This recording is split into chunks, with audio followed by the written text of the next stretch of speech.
Bienvenue dans ce 17e épisode de Révision du français pour le brevet. Aujourd'hui, nous allons parler des écrivains face à la guerre. C'est un chapitre essentiel parce qu'il montre comment la littérature se confronte à l'un des événements les plus violents de l'histoire humaine. La guerre. Comment écrire quand le monde s'effondre? Comment raconter la peur, la boue, le froid, les blessures, la mort, l'attente, la séparation, l'occupation, la déportation, la résistance? Comment dire ce qui semble parfois impossible à dire? La guerre pose à la littérature une difficulté particulière. D'un côté, il faut témoigner, il faut garder une trace, dire ce qui s'est passé, empêcher l'oubli, transmettre aux générations suivantes. De l'autre, la guerre dépasse souvent les mots ordinaires. Celui qui l'a vécu peut avoir le sentiment que personne ne pourra vraiment comprendre. Celui qui n'a pas vécu l'événement risque de l'imaginer trop simplement, comme une aventure héroïque ou une série de batailles. Les écrivains face à la guerre doivent donc trouver une forme juste. Ni mensonge glorieux, ni simple accumulation d'horreur, mais une parole capable de rendre sensible l'expérience humaine. La Première Guerre mondiale a profondément transformé l'écriture de la guerre. Avant 1914, beaucoup de récits de combat pouvaient encore s'appuyer sur une vision héroïque. La bravoure, le drapeau, l'honneur, la charge, la victoire. Mais la guerre des tranchées bouleverse cette image. Les soldats vivent dans la boue, sous les bombardements, au milieu des rats, des cadavres, du froid, de la peur, de l'attente interminable.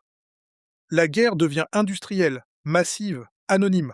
Elle écrase les corps, elle transforme les paysages. Elle rend parfois absurde l'idée même de gloire. Henri Barbus, avec Le Feu, publié en 1916, donne l'un des grands textes de cette expérience. Le livre est écrit alors que la guerre n'est pas terminée. Il montre la vie des soldats au front, leur fatigue, leur langage, leur fraternité, leur colère, leur lucidité progressive. Ce qui est important, c'est que le roman ne se contente pas de raconter des combats. Il fait entendre une communauté d'hommes ordinaires pris dans une machine qui les dépasse. La guerre n'apparaît pas comme une belle aventure, mais comme une épreuve physique et morale. Le style peut être cru, direct, réaliste.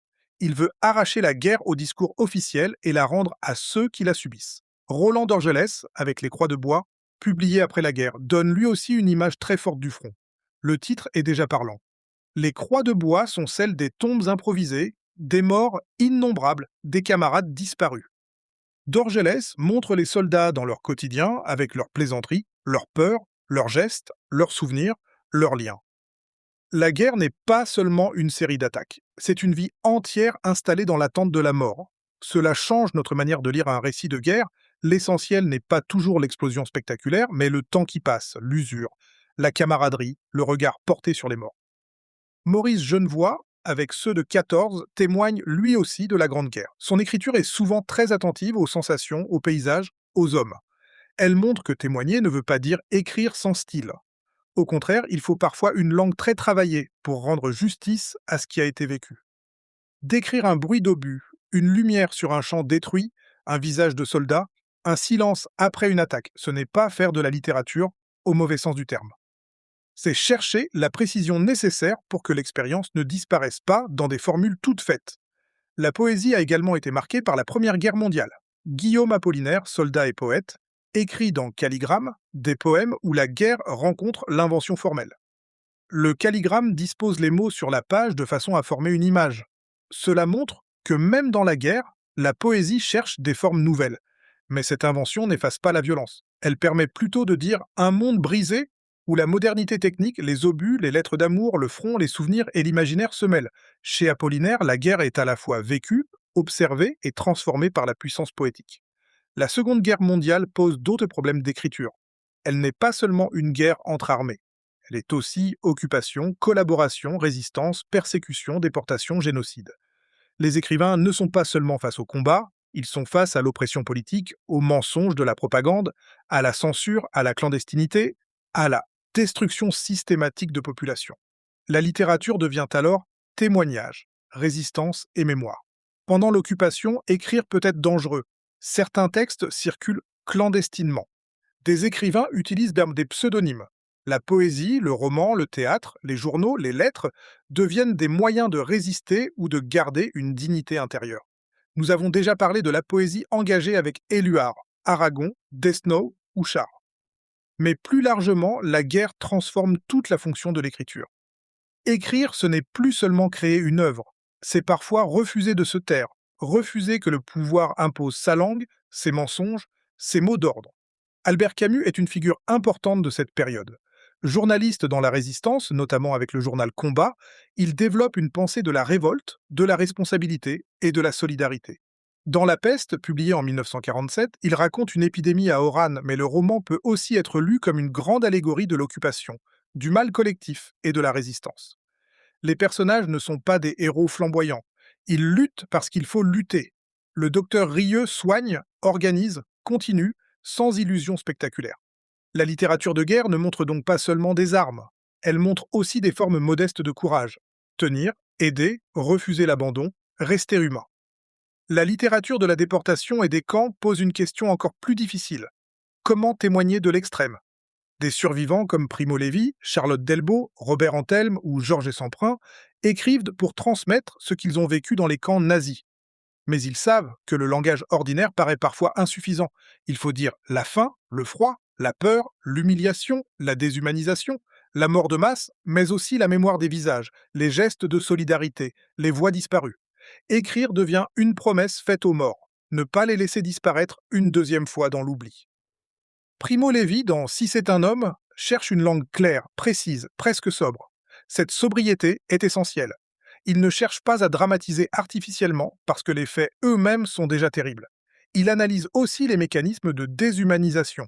Comment un système peut réduire les êtres humains à des numéros, à des corps affamés, à des forces de travail, à des existences niées.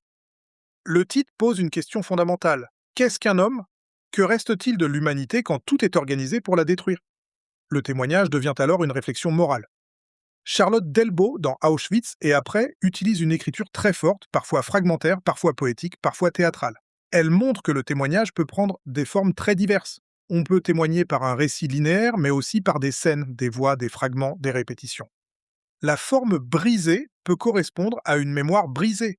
Delbo rappelle que la littérature n'est pas opposée au témoignage. Elle peut lui donner une puissance supplémentaire, parce qu'elle cherche une forme capable de porter l'insupportable.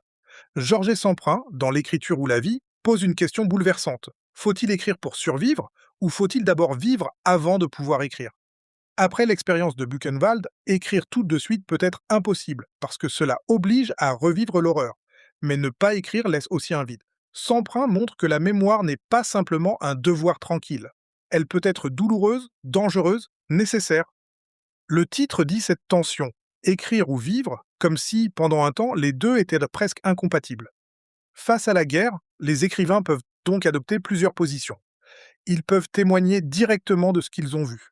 Ils peuvent écrire une fiction inspirée de l'histoire. Ils peuvent utiliser l'allégorie, comme Camus. Ils peuvent écrire des poèmes de résistance. Ils peuvent tenir un journal. Ils peuvent écrire des lettres. Ils peuvent créer un roman historique après coup, avec la distance de la mémoire.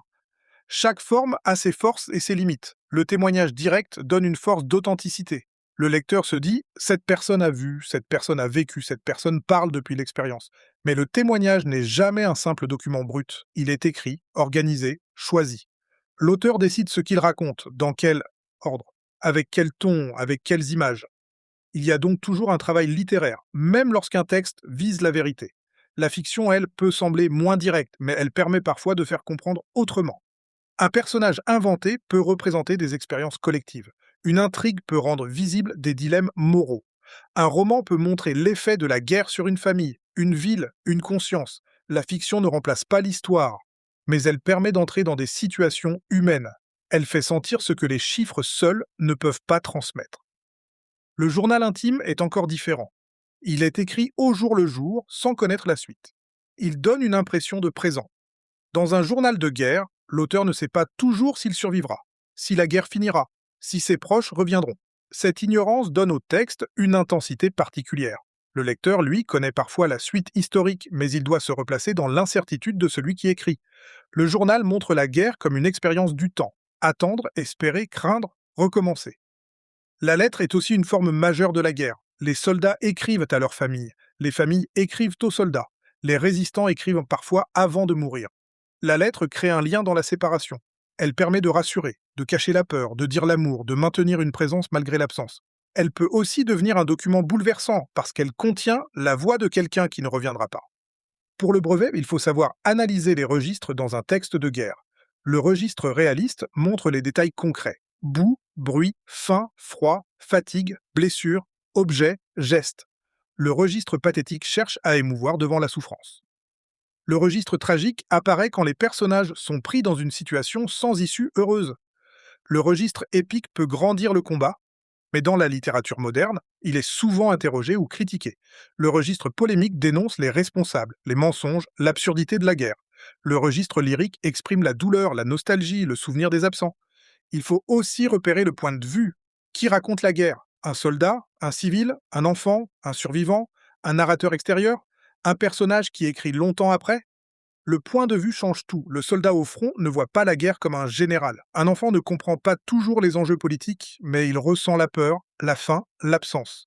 Un survivant écrit avec le poids de la mémoire. Un narrateur historique peut donner une vision plus large, mais parfois moins immédiate. Analyser un texte de guerre, c'est toujours se demander d'où vient la parole. Une erreur fréquente serait de réduire la littérature de guerre à un message simple. La guerre, c'est mal. Bien sûr, beaucoup de textes dénoncent la guerre. Mais une bonne analyse doit aller plus loin.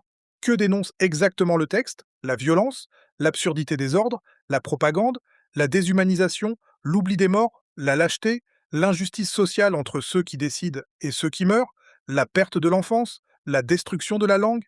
Chaque œuvre a sa manière de faire comprendre l'horreur. Il faut aussi regarder ce que la guerre révèle. Elle révèle la cruauté, mais aussi la solidarité. Elle révèle la peur, mais aussi le courage. Elle révèle la faiblesse des corps, mais aussi la force des liens.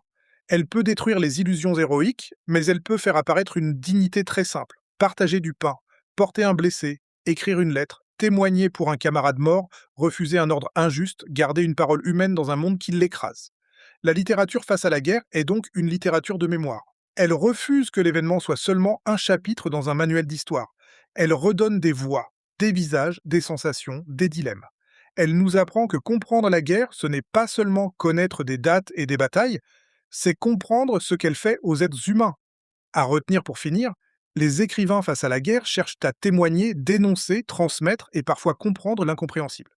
La Première Guerre mondiale transforme l'image héroïque du combat en montrant la boue, la peur, l'attente et la mort de masse, chez Barbus, Dorgelès, Genevoix ou Apollinaire. La Seconde Guerre mondiale ajoute les enjeux de l'occupation, de la résistance, de la déportation et du génocide. Camus, Primo Levi, Charlotte Delbo, Georges Semprin et beaucoup d'autres montrent que la littérature peut devenir mémoire, résistance et réflexion morale. Le jour du brevet, face à un texte de guerre, demandez-vous toujours qui parle, depuis quelle expérience, avec quel registre, et ce que le texte veut sauver de l'oubli.